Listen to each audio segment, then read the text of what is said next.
Halo, assalamualaikum warahmatullahi wabarakatuh. Selamat sore buat teman-teman semuanya, khususnya yang sudah hadir di channel Solusi Hutang MB ya. Pokoknya terima kasih selalu buat teman-teman semuanya yang sudah menyempatkan waktunya untuk masuk di sini atau kita berdiskusi mengenai informasi terbaru dari pinjaman online ya. Oke. Kali ini saya mau membahas soal AFPI menerbitkan sistem baru untuk pinjaman online P2P lending akan direalisasikan tahun ini. Ya, sistem apa sebenarnya yang mereka terbitkan? Inilah yang mau kita bahas.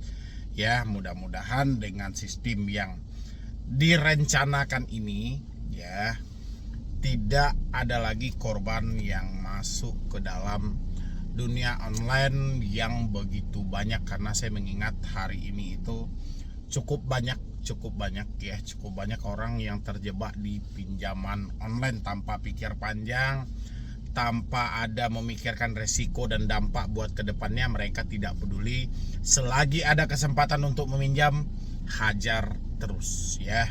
Dan ini sistem baru yang mau diciptakan oleh AFPI, bukan mau diciptakan lagi, tinggal direalisasikan aja. Ya, berarti tinggal diberlakukan aja, rencananya sih tahun ini, oke? Tapi sebelumnya buat teman-teman semuanya yang belum mensupport channel ini, boleh disupport dulu, boleh didukung dulu. Yang belum bergabung di grup WhatsApp, silahkan bergabung ya. Karena dengan Anda bergabung di grup WhatsApp, itu memudahkan kami untuk menunjukkan cara bagaimana Anda terlepas dari jeratan pinjaman online meskipun keadaan Anda saat ini jauh dari kata ada ya. Silahkan dulu.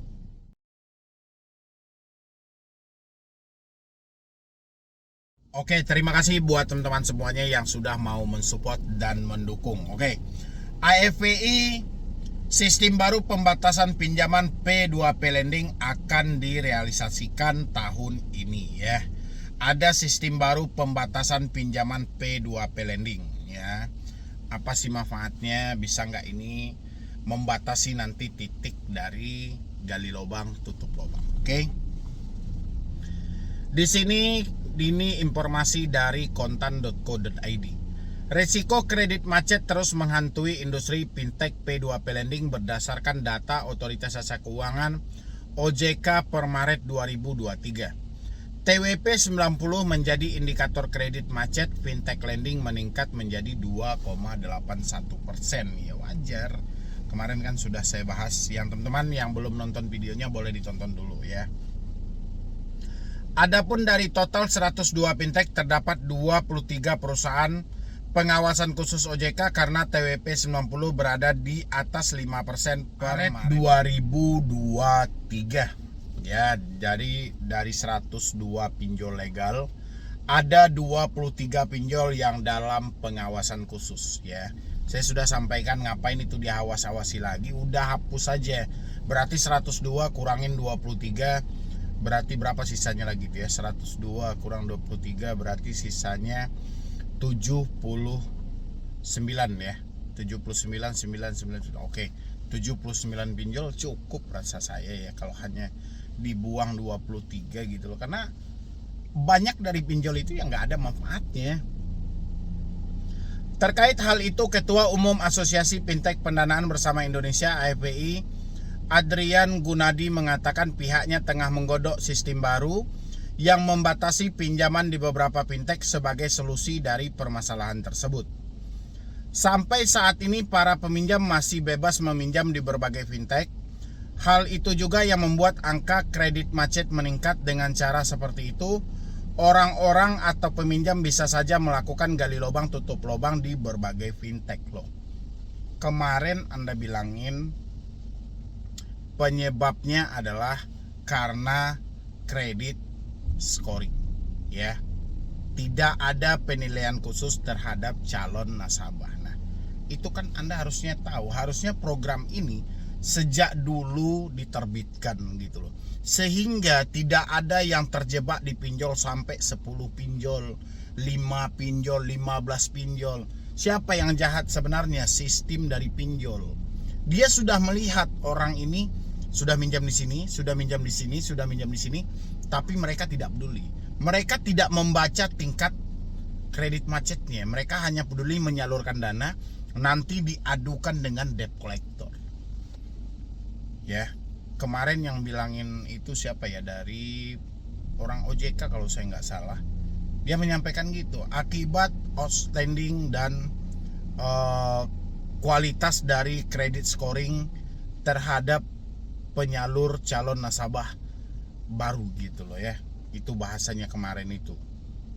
Jadi kalau dibilangin orang begitu susah untuk membalikan karena ada dibilang outstanding, ya wajar. Dia membalikan pinjam 1 juta, membalikan 1,5, ya jangka waktu 14 hari, ya 50% bunga yang mau mereka bayar, telat ditambah lagi bunga dendanya. Ya siapa yang nggak berat seperti ini? Yang pinjaman pokok 1 juta, nggak cairnya 1 juta, cairnya berapa? 700 sekian. Ya 100% 14 hari. Itu kalau bisa dikaji juga oleh AFPI. Setelah Anda menerbitkan sistem ini, supaya sistem ini sebenarnya bagus juga ya kalau memang bisa terrealisasi gitu loh ya.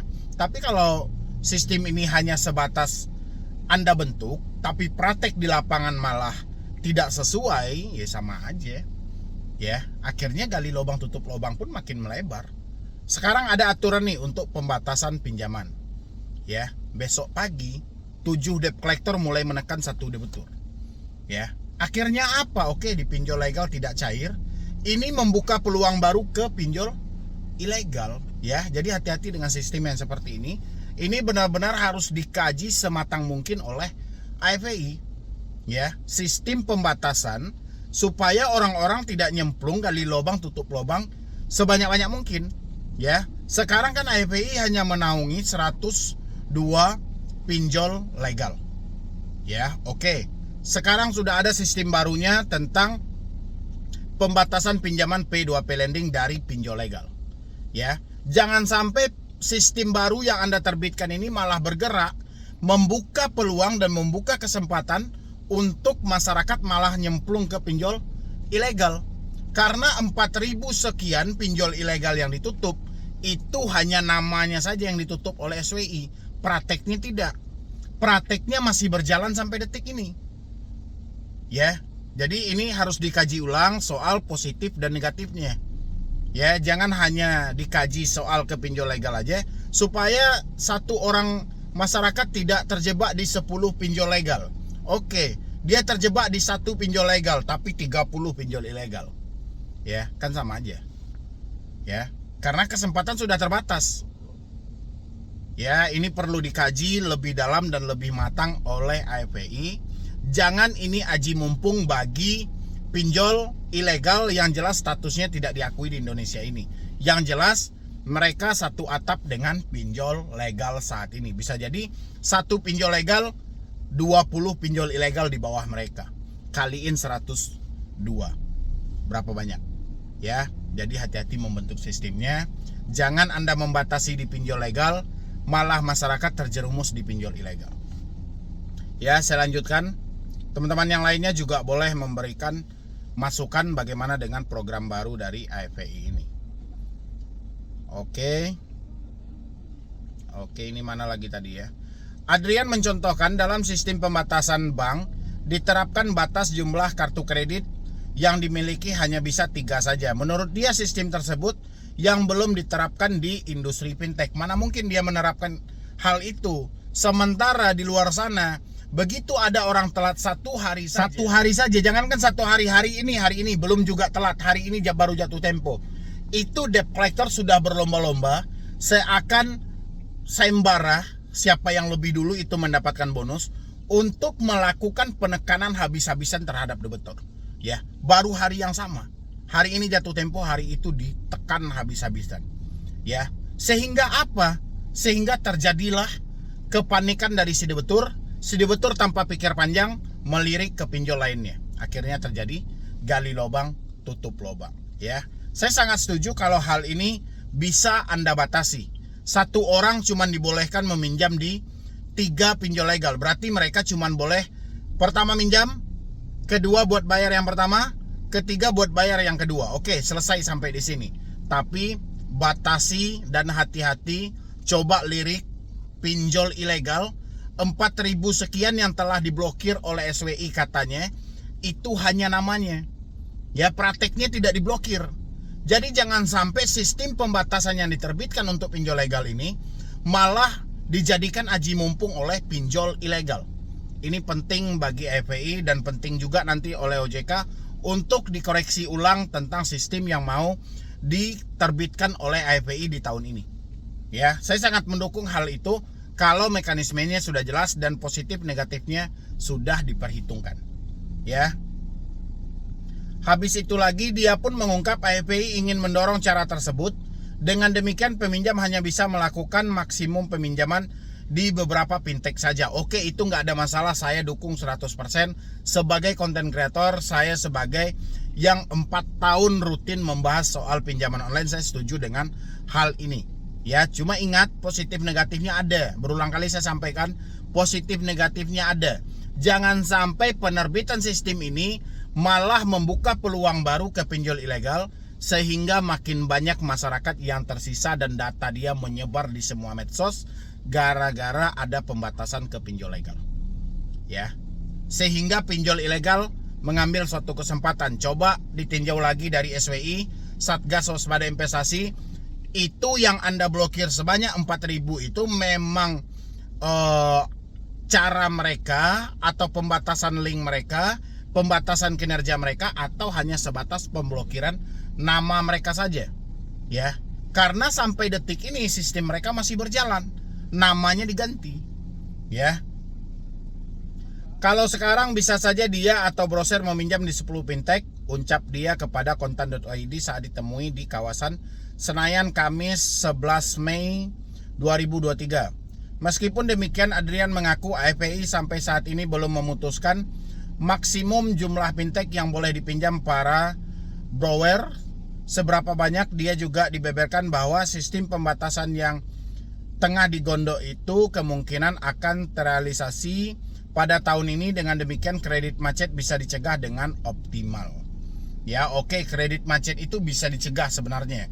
Kalau memang sistem pembatas ini bisa berjalan dengan maksimal, kredit macet akan dibatasi. Tapi Anda juga harus sadar, penerapan bunga, penerapan denda, penerapan sistem penagihan Anda harus kaji ulang di dalam hal ini.